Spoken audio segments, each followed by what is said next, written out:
नमस्कार दोस्तों। माघ मास की अमावस्या तिथि को मौनी अमावस्या कहा जाता है। यह तिथि महाशिवरात्रि से पूर्व आने वाली अंतिम अमावस्या मानी जाती है। इस दिन साधक, तपस्वी और श्रद्धालु जन मौन व्रत का पालन करते हैं। ऐसा विश्वास है कि इस तिथि को मन, वाणी और कर्म से संयम रखने पर विशेष आध्यात्मिक पुण्य की प्राप्ति होती है। प्रचलित मान्यताओं के अनुसार इस दिन स्वर्गलोक के देवता प्रयागराज स्थित गंगा, यमुना और सरस्वती के पावन संगम त्रिवेणी में स्नान करने आते हैं। कहा जाता है कि मौनी अमावस्या के दिन सभी नदियां अत्यंत पवित्र हो जाती हैं और जिस पुण्य की प्राप्ति अश्वमेध यज्ञ करने से होती है, वही पुण्य इस दिन केवल नदी में स्नान करने मात्र से प्राप्त हो जाता है। इसी कारण इस तिथि का धार्मिक और आध्यात्मिक महत्व अत्यंत अधिक माना गया है। अब इस व्रत के पीछे प्रचलित लोक कथा को जाना जाए। एक देश में एक विधवा ब्राह्मणी रहती थी और उसी देश में एक ग्वालिन भी रहती थी। दोनों के बीच गहरी मित्रता थी और वे एक दूसरे को सखी कहकर बुलाया करती थीं। विधवा ब्राह्मणी की केवल एक बेटी थी, जबकि ग्वालिन का पति जीवित था और उसके बेटे बेटी भी थे। दोनों परिवारों की परिस्थितियां अलग थीं, फिर भी उनका स्नेह और विश्वास अटूट था। एक दिन दोपहर के समय ब्राह्मणी अपनी बेटी के साथ बैठकर सूत काट रही थी।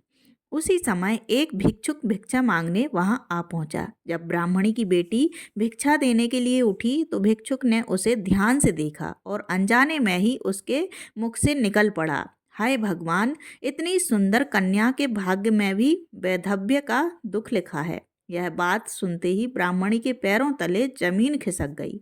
वह व्याकुल होकर रोने लगी और तुरंत भिक्षुक के पास पहुंचकर बोली, बाबा, आपने जो कहा है क्या वह सच है?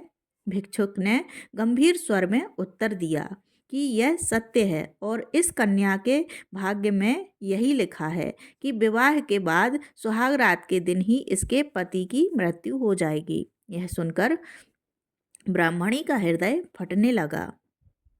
वह भिक्षुक के चरणों में गिर पड़ी और रोते हुए उससे इस संकट से बचने का उपाय पूछने लगी।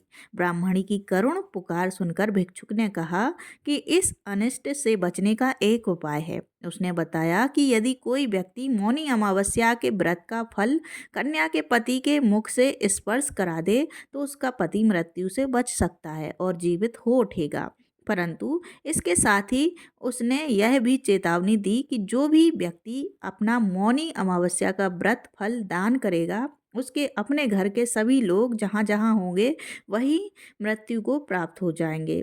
यह सुनकर ब्राह्मणी और अधिक भयभीत हो गई। वह कांपते स्वर में बोली कि उस व्यक्ति को इस भयानक विपत्ति से कैसे बचाया जा सकता है। तब भिक्षुक ने कहा कि इसका भी एक उपाय है। उसने बताया कि कुछ दूर एक वन दिखाई दे रहा है। उसी वन में एक कुष्ठ रोगी ब्राह्मण रहता है। यदि उस ब्राह्मण के शरीर पर दही से भरा एक हांडी उड़ेल दी जाए और फिर उसी दही को अपनी जीभ से चाटकर पुनः उसी हांडी में भर दिया जाए तो सभी संकट टल जाएंगे और सबका जीवन सुरक्षित हो जाएगा। इतना कहकर भिक्षुक वहां से चला गया। ब्राह्मणी बहुत देर तक उस स्थान पर बैठी सोचती रही। कुछ दिन बीत गए और समय के साथ उसकी बेटी का विवाह तय हो गया। विवाह निकट आने पर ब्राह्मणी की चिंता और बढ़ गई। वह मन ही मन सोचने लगी कि किसके पास 7 मौनी अमावस्या के व्रत का फल होगा और कौन ऐसा होगा जो अपना सर्वनाश जानते हुए भी व्रत का फल दान करना चाहेगा। बहुत विचार करने के बाद उसे अपनी सखी ग्वालिन की याद आई। उसे स्मरण हुआ कि उसकी सखी ने 7 मौनी अमावस्या का व्रत किया है। ब्राह्मणी ने निश्चय किया कि यदि वह किसी प्रकार अपनी सखी को प्रसन्न कर सके तो संभव है कि वह सहायता के लिए आगे आए। इसके बाद ब्राह्मणी प्रतिदिन सुबह उठकर ग्वालिन के घर जाने लगी। वह उसके घर की सब सफाई करती, गौशाला झाड़ती और बर्तन मांजकर चुपचाप लौट आती। ग्वालिन रोज उसे ऐसा करते देख हैरान हो जाती और कहती, तुम तो ब्राह्मण की बेटी हो, फिर रोज मेरे घर आकर इतना काम क्यों करती हो? तब एक दिन ब्राह्मणी ने अपने हृदय का सारा दुख अपनी सखी के सामने प्रकट कर दिया और अपनी बेटी के ऊपर आने वाले संकट की बात उसे बता दी। उसने रोते हुए कहा कि यदि ग्वालिन अपना मौनी अमावस्या का व्रत फल उसे दे दे तो उसकी बेटी का जीवन बच सकता है। हालांकि ब्राह्मणी ने यह बात अपनी सखी को पूरी तरह नहीं बताई कि व्रत फल दान करने वाले के घर पर क्या अनिष्ट होगा। इतना सुनते ही ग्वालिन ने बिना किसी संकोच के कहा कि यदि सखी के संकट में काम ना आ सके तो ऐसी मित्रता का क्या अर्थ है। उसने तुरंत अपना व्रत फल देने की सहमति दे दी। इसके बाद ब्राह्मणी की बेटी का विवाह संपन्न हुआ। विवाह के पश्चात वर और वधू को सुहागरात के लिए भेजा गया। कुछ ही समय बीता था कि दूल्हा अचानक बैठा बैठा लेट गया। लोग उसे उठाने लगे, संभालने लगे, परंतु देखा कि उसके भी शरीर में कोई प्राण नहीं है। सुहागरात वाले कक्ष में हाहाकार मच गया और चारों ओर रोने चीखने की आवाजें गूंजने लगीं। ब्राह्मणी पहले से ही सब कुछ जानती थी, इसलिए उसने बिना समय गवाए अपनी सखी के घर से मौनी अमावस्या का व्रत फल मंगवाया और अपने दामाद के मुख से स्पर्श कराया। ऐसा करते ही दामाद में प्राण लौट आए और वह जीवित हो उठा। यह दृश्य देखकर वहां उपस्थित सभी लोग आश्चर्य से स्तब्ध रह गए। अगले दिन सुबह ग्वालिन जब नींद से जागी तो उसने देखा कि उसका पति, उसका बेटा और घर के अन्य लोग सभी मृत पड़े हैं।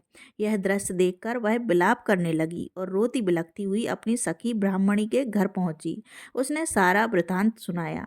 ब्राह्मणी सब कुछ जानती थी, इसलिए उसने उसे धैर्य बंधाया और कहा कि चिंता मत करो, तुम्हारे पति और पुत्र सब जीवित हो उठेंगे। उसने ग्वालिन से कहा कि एक हांडी में दही भरकर उसके साथ चलो। दोनों सखियां वन की ओर चलीं। वहां उन्होंने एक झोपड़ी में एक कुष्ठ रोगी ब्राह्मण को पड़ा हुआ देखा। ब्राह्मणी ने ग्वालिन से कहा कि वह उस ब्राह्मण के शरीर पर दही उंडेल दे और फिर बिना किसी घृणा के अपनी जीभ से उसी दही को चाटकर वापस हांडी में भर दे। ग्वालिन ने मन में कोई संकोच या घृणा न करते हुए वैसा ही किया। जैसे ही उसने ऐसा किया वैसे ही वह कुष्ठ रोगी ब्राह्मण पूर्ण रूप से स्वस्थ हो गया। तब उस ब्राह्मण ने बताया कि वह स्वयं नारायण हैं और उन्होंने केवल यह परखने के लिए यह लीला रची थी कि इन दोनों का मौनी अमावस्या के व्रत पर कितना विश्वास है। यह सुनते ही दोनों सखियां नारायण के चरणों में गिर पड़ीं और उनकी स्तुति करने लगीं। इसके बाद जब वे अपने अपने घर लौटीं तो उन्होंने देखा कि ग्वालिन के पति, पुत्र और घर के सभी सदस्य पहले की भांति जीवित और स्वस्थ हैं। इस प्रकार इस व्रत की महिमा चारों ओर फैल गई और तभी से मौनी अमावस्या व्रत को अत्यंत पुण्यदायी और फलदायक माना जाने लगा। तो दोस्तों, आपको यह कथा कैसी लगी कृपया कमेंट करके ज़रूर बताएं। वीडियो पसंद आया हो तो लाइक करें, चैनल को सब्सक्राइब करना ना भूलें। धन्यवाद। जय श्री कृष्ण। राधे राधे।